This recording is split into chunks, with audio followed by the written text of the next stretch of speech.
Hello and welcome to Studio One. I'm Kanchi Batra, Assistant Editor, The Times of Africa magazine. I'm here for another set of interviews, and today I'm joined by His Excellency Mr. Alexandre Sese-Lua, who's the Ambassador of Guinea to India. Excellency, welcome to Studio One.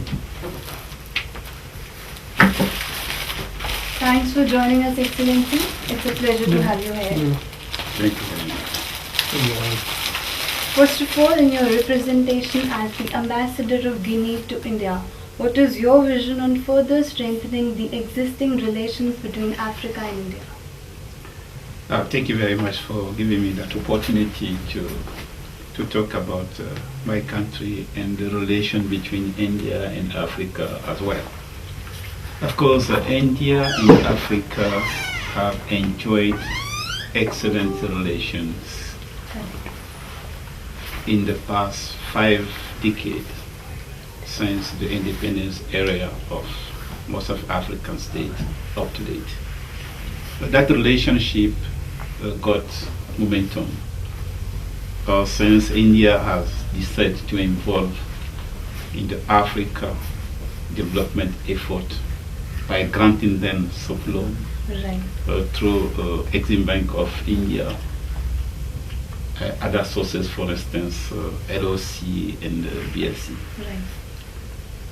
Politically speaking, today in India, more than 40 African countries are represented here at the ambassadorial level. That is the pure evidence that Africa and India relation have to go forward. So that relation, according to my own point of view, will be going and being very successful in the mutual manner. So the relation between Africa and India will be brighter. That is my own conviction, and we have a lot of evidence to comment. And what are your efforts to further enhance? Of course, my country have decided to open up embassy here, and I'm very pleased to be the first residing Guinean ambassador in India. So that will contribute more to enlarge the spectrum of relationship between Africa and India. As far as my country is concerned, we have a lot of opportunity to see, we have a lot of opportunity to exchange between the two countries. India as an emerging country, we have a lot to learn from India. I know that Guinea is one of the richest countries in West Africa as far as natural resources is concerned, but we need assistance, we need technology to develop that potentials. Right. And talking specifically about Guinea, we all are aware that the country is endowed with minerals, possessing an estimate quarter of the world's proven reserves of bauxite. I would like to have your comment. Yes, of course. I just wanted to correct one thing. According to the geological survey, Guinea has 2/3 of the world's deposit of bauxite. 2/3. Of course, minerals is one of the Guinean main exports. I can say 85% of our export is mineral. So bauxite is, I can say, all over in Guinea. And there is up to 29 billion ton reserve evaluated. Okay. So, and we are producing, we are the second largest producer in the world. Last year we produced up to 17 million ton. So it's true that beside of bauxite, there's other minerals, diamond, gold, just to name the few. It's true, Guinea is one of the largest deposits of mineral in the world. Great. And talking about the IT sector of your country, how developed it is? Yes, information technology is one of the sectors we wanted to develop. Of course, very important today. Information technology is a very crucial sector to be developed.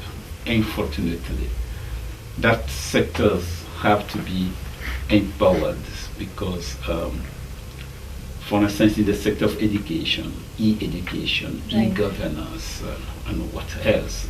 So information technology have to be developed. For that, we need input from India. We know that India is one of the leading countries in IT.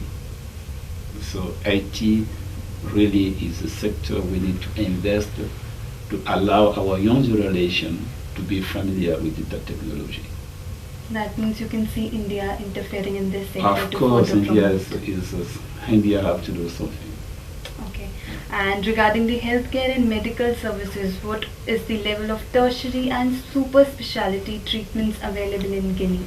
Yes,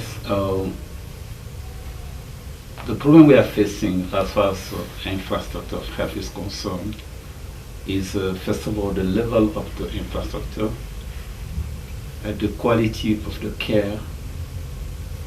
Yes, we can provide some care, for instance, for slight illness, but regarding some illness like heart attack, like other things, we have to take the patient abroad. Okay. Yes, we have some medical schools, but since our independence, now 54 years now we are independent, but we have to improve substantially the level of our healthcare. For that we need international cooperation. In India, we are targeting India to get involved in that sector. We have other partners, for instance, France, former Soviet Union, Germany, Japan, and South Africa as well, Morocco, who are very involved in that sector. So the sector really need to be developed. We have to develop that sector because healthcare, without healthcare development cannot be possible. That means you will recommend patients from your country to come here for specialized Why not? treatment I in discovered a India. very good hospital here in India. I'm in touch with some of them. I wanted to take them to my country to duplicate what I've done here. So that would be a good opportunity for me. As we are aware that agriculture is the driver of the Guinean economy, how do you foresee the scope of assistance in terms of supply of tractors and related agricultural implements from India to Guinea? Instead of driving, I can say that agriculture is the engine of development. Right. And we have up to 6 million hectares available for agriculture. And we have a lot of arable land to be cultivated. Cultivation. And our main food is rice. So we are importing annually up to 300,000 metric tons rice, mainly from Asia. So we have to develop that land. And for that, I'm very happy to announce that today, a lot of Indian companies are in Guinea to do agriculture. I'm very proud of that. Can you name a few of them? For instance, there's a company based in Andhra Pradesh, in Hyderabad. Hyderabad. They have constituted a company called Farmland of Africa. Okay. So this company is doing well. And 2 days ago, 3 gentlemen from India come to me. This ambassador, please tell me about your agricultural level in the country. Okay. After meeting, they just decided to go. I cannot remember the name of the company, but they are now in Conakry in the talk with the Minister for Agriculture. Agriculture is, of course, Guinea, we call Guinea as a miracle as far as the mineral is concerned.